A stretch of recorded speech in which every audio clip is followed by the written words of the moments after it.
Is gambling ruining sports? Oh, Sports Spectrum just came out with quite a survey here that touches on that and much more, including faith in sports and a whole bunch of other topics. And joining me to talk about it is CBN Sports' Will Dawson. Will, how's it going? It's going well. This whole thing is fascinating, Dan, and it happened during a week that, there's a lot of other things. There are a lot of other things going on, including the Super Bowl and the Kansas City Chiefs trying to make history here. So we have a lot to talk about. Yeah, and we did just, if you missed our segment, we'll put it in the description. Will and I talked about, he got to interact with some of the players there in New Orleans that are participating in the Super Bowl, their faith and their, testimonies and things of that nature. He got to talk to several players on that front. You don't want to miss that. Check that out.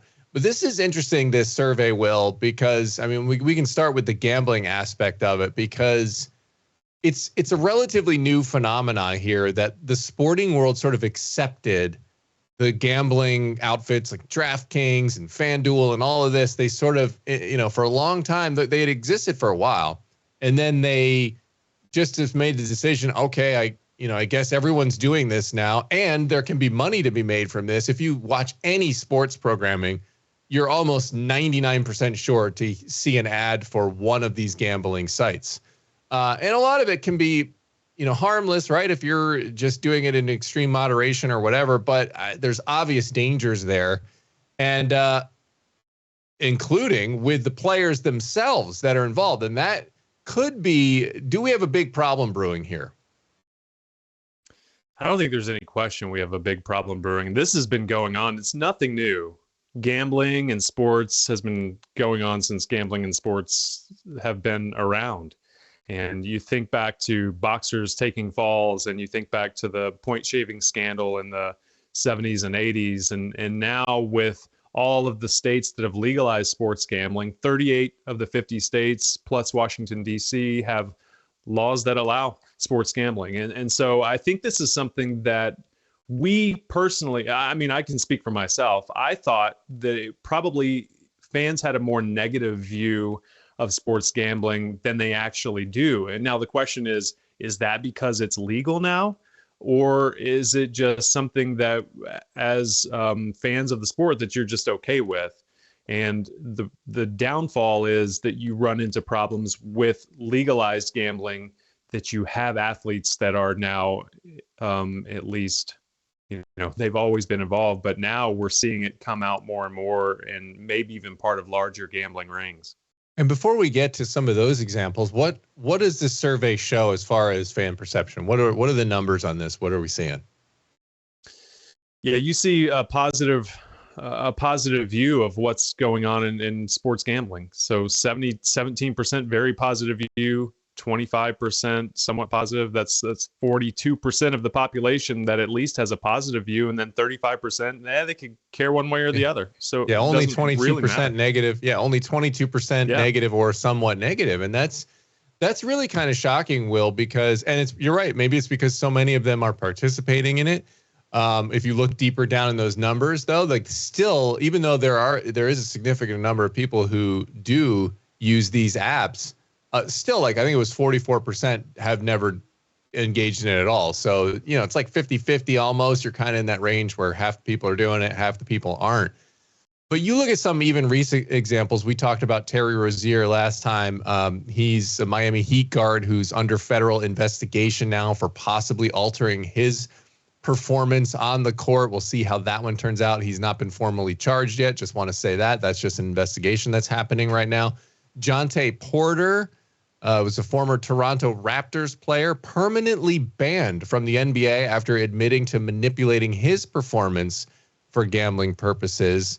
We've had MLB umpires, Pat Hoberg, and then remember we had the interpreter for Shohei Ohtani, who got caught up in this. And according to Ohtani, he had no idea this guy was gambling millions of dollars of Ohtani's money, and so that's theft too and fraud, but nevertheless, still related to gambling, the greed that comes involved in it. But you can imagine the temptation for these players. You'd think like, oh, it'd just be so easy for me to just not make this line, or just maybe I'll, get an extra rebound or whatever the case might be. They figure they can, especially going on the under, like you can easily not do something, right? That you're the line shows that you might do. So we're seeing it already, and these are just the ones we know about. Will, I'm just wondering if the fans of these sports, if more and more things like this come out, no one's going to trust what they're seeing on the field or the court. You already have a wide span of the audience, maybe not a wide span, but some of the audience who thinks it's all fixed anyway, right? We've heard the conspiracy theories about the NFL recently, and think that that's kind of on the fix. You do see something that happens with a guy like Terry Rozier and him going out of the game with an ankle injury and the red flags coming up. The fact that the FBI is involved, the NBA didn't really want to touch it. They did their own investigation. Nothing really there from what they found, but now the FBI is involved. It gives me as a sports fan, it makes me kind of feel a little yucky, right? Gives you the icky feeling about, man, I really just want to know that these guys are going out and competing the best that they can to the best of their God-given abilities. And I don't want to think that somebody on my team is shaving points, whether or not it affects the outcome of the game. I don't know. But, gambling is one of those things where it's not strictly prohibited in the Bible, but we do need to use godly wisdom and discernment when it comes to things like this. It can be fun. I mean, they're betting on what color the Kool-Aid, no, the Gatorade's going to be in the Super Bowl. Is it going to be red? Is it going to be purple? Is it going to be blue? And those kinds of things can be a fun, entertaining distraction. But when you talk about the love of money or greed or that sort of thing, the thing that blows my mind is a guy like Terry Rozier. His contract's like $100 million. What is the draw? What's the reason that we're doing this? And is it to make an extra 20,000? There's certainly a problem with that. Yeah, I mean, you look at, and this is like the gambling problem. You look at Charles Barkley, and I think even Michael Jordan at one point, like they were, they're going into casinos and like just dropping hundreds of thousands of dollars on roulette tables and stuff. And it's just like, why? You're already beyond rich. It just doesn't make a lot of sense. Yeah. And so you do have to think about the spiritual implications there. Like, what is going on inside our hearts? Even when we get the things that we were desiring, and obviously most of us are going to be on a much smaller scale than hundreds of millions of dollars like Charles Barkley or whoever else has been in these massive gambling things. But we all do it in our own lives to some extent. We want and we aim for something in our life, and that, materially. And then once you get that, you think, I just want the next thing. And it's like, you rewind your life like 20 years and you can think of all the things you were hoping for at that point, right? Maybe when you were a newly, married couple and you were hoping for a house someday. And, you'd look at these houses while you're in an apartment and you'd think, man, that house is amazing. I'd love that. Then you get in a house like that and then you're like, you know what? That bigger house down there looks a lot nicer. I mean, we'd have so much more room if we had that. Our hearts are just naturally drawn to be discontented with what we have. And maybe that's the same thing we're seeing here with some of these players.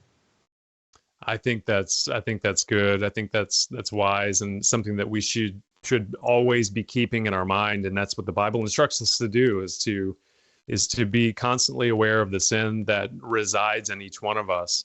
And also the other thing too, is there's a chemical dependence. There's a dopamine rush that comes with gambling and winning.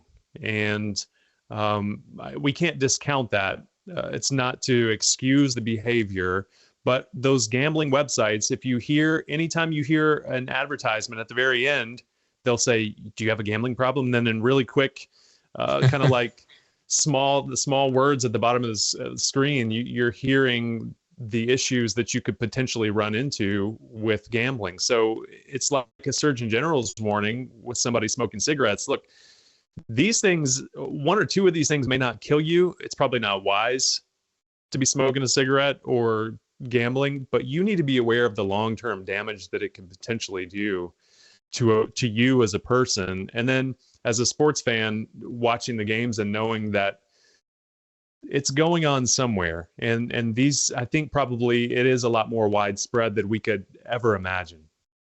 Yeah. I mean, I think actually, did you see a few weeks ago, maybe a month or two ago now, LeBron James was in the middle of a game, and some guy like in the one of the front rows, yelled out like, "Hey, like, basically get another rebound. I've got such and such money on this thing." And LeBron like heard him and nodded and like went flying in and got a rebound and pointed at the guy and stuff, and it's very generous of LeBron, by the way. Yeah, very generous of LeBron. Like, he wasn't going to try for the rebound otherwise. But but no, I mean, but it's a different time right now. And you look back at like Pete Rose and what he did and what that was wrong as well. But like they've just like shunned that guy from life, and not for went to being his in the Hall of grave, not Fame. experiencing the Hall of Fame. Yeah. Yeah. And at least according to him, he didn't bet on like any of his games, but still it was, he bet on baseball. It was a terrible decision. Like, what's the point? Like you said, but yeah, so what, let's talk about other things that were in this survey. Will, there were some, I mean, Sports Spectrum, we know they focus a lot on faith. What were they looking at from the faith angle here?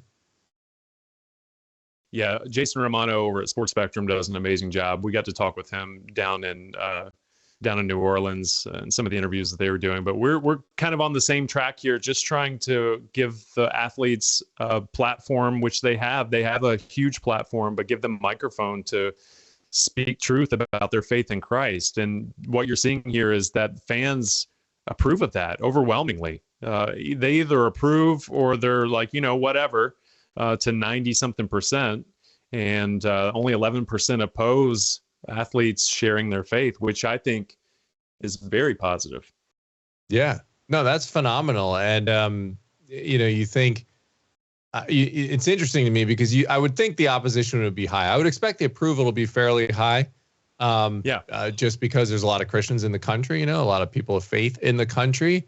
I would think I would have thought the opposition would have been a little higher, just given the pushback we often see from the rest of those who are not members of the faith community. They tend to get frustrated with that, but we're seeing it more and more, as you've been chronicling on CBN Sports YouTube page and the Instagram page over there.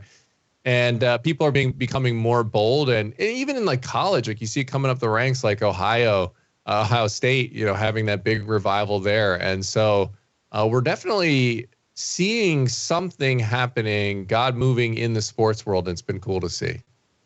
It's been very cool to see. And the fact that we're able to go out and talk to these guys, and it's been really cool to witness. And it also is, like we've talked about, it's not just a generic, I want to give thanks to God. These guys are breaking down Bible verses and talking about how they're discipling their own kids.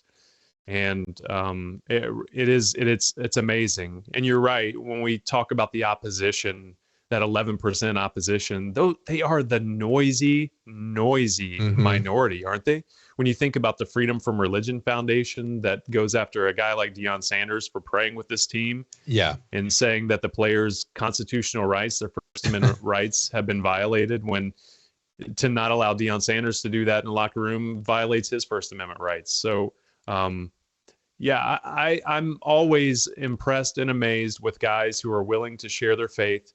A guy like Patrick Mahomes, who's got everything, and he gives glory quickly to God. And so it's cool. And you see guys on different levels in their faith walk. You look at a guy like Brandon Graham, who has been in the league for 15 years, and he really is convicted about discipling his children, which we all should be. So it's just cool, because you get a broad spectrum of people and answers, and we know that we're all different, and God uses us in different ways, and we're all members of the body, and a toe is not the same as a nose, and an ear is not the same as a shoulder. Right. And when it comes to these guys in New Orleans, and these guys are going to be strapping their helmets on and playing against each other, we know that there are a lot of believers on both the Eagles and the Chiefs. Amen to that. All right, Will, before we go here, final chance, final prediction. Last time we talked, I was firmly of the belief that the Eagles are going to win this game due to their better roster construction and Saquon Barkley. What's your final pick here? You're giving me an opportunity to change my pick. I'm giving you one last chance. I can't do it, though. You know, I do believe that the Eagles are a better team. I think if they played this game on a neutral site they're at a neutral site now, but if they played this game in September or October, that this Eagles team would beat the Chiefs. But man, this is the Super Bowl. Anytime the playoffs happen, you look at the record with Andy Reid and Patrick Mahomes, and yes. How do you believe that they're not going to make history here and win 3 consecutive Super Bowls? So that's where I'm headed right now.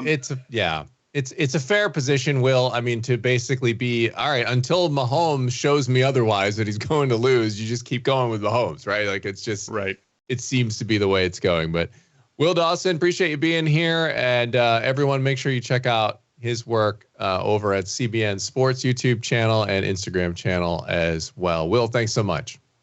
Thanks, Dan.